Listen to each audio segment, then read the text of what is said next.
Makapangyarihang Ama, hinihiling namin, ipagkaloob mo sa iyong lingkod ang orden ng pagkapari.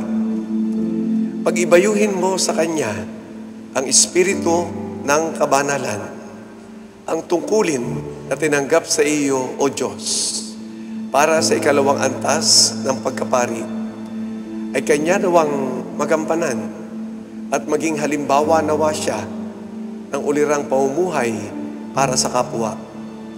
Maging mahusay nawa siya sa pagtuwang sa obispo upang ang mga pangungusap na mabuting balita ay sumapit sa lahat ng panig ng daigdig at ang lahat ng mga tinipong tao na Jesucristo ay mapisan sa iyong angkan. Hinihiling namin ito sa pamamagitan ni Jesucristo kasama ng Espiritu Santo pagpasawalang hanggan. Panibagong biyaya na naman ng Diyos para sa ating diocese at sa buong simbahan ang ordinasyon na ito sa pagkapari ni Reverend Michael Lawrence Timon Paglinawan.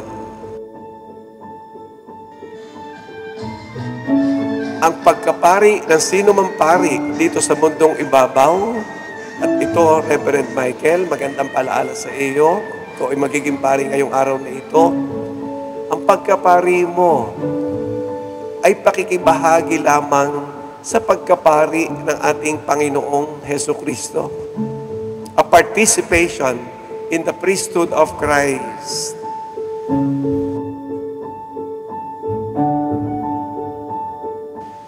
Namumuhay dapat ang bawat Pilipinong pari. Si Kristo ang diwa ng kanyang pagkapari, isip, kalooban, pag-uugali, uri ng paglilingkod, kagayang-kagaya ng kay Kristo.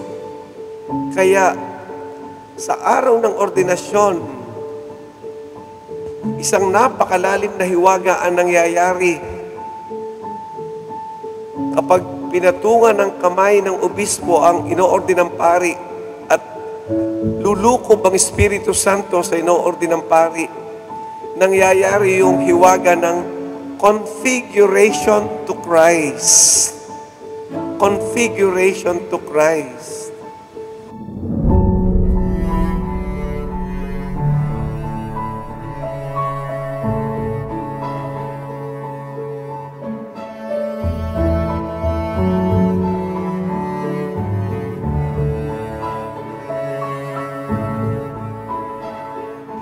Sana, kapag ikaw ay naglingkod sa mga tao, ramdam na ramdam nila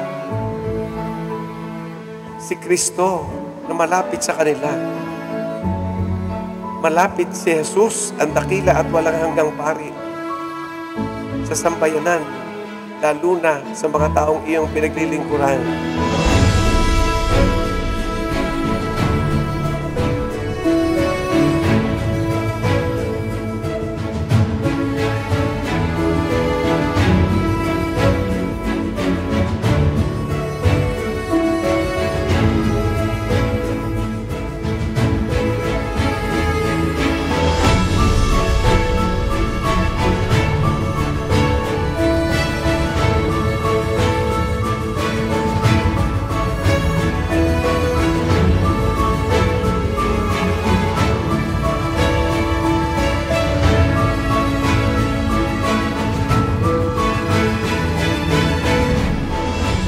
Ikaw, Reverend Michael, ay inoorde ng pari para maglingkod sa Diyos at sa sambayanan.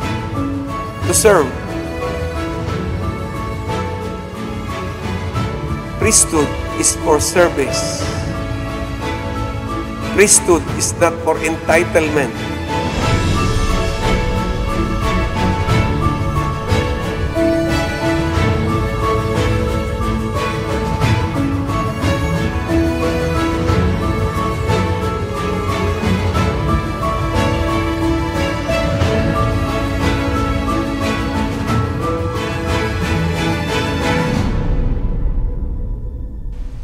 Unahin ang mga tao, lalo na ang mga dukha. Huwag ang sarili. Naparito ako hindi para paglingkuran, kundi para maglingkod. Mga salita ito ng ating Panginoong Hesus.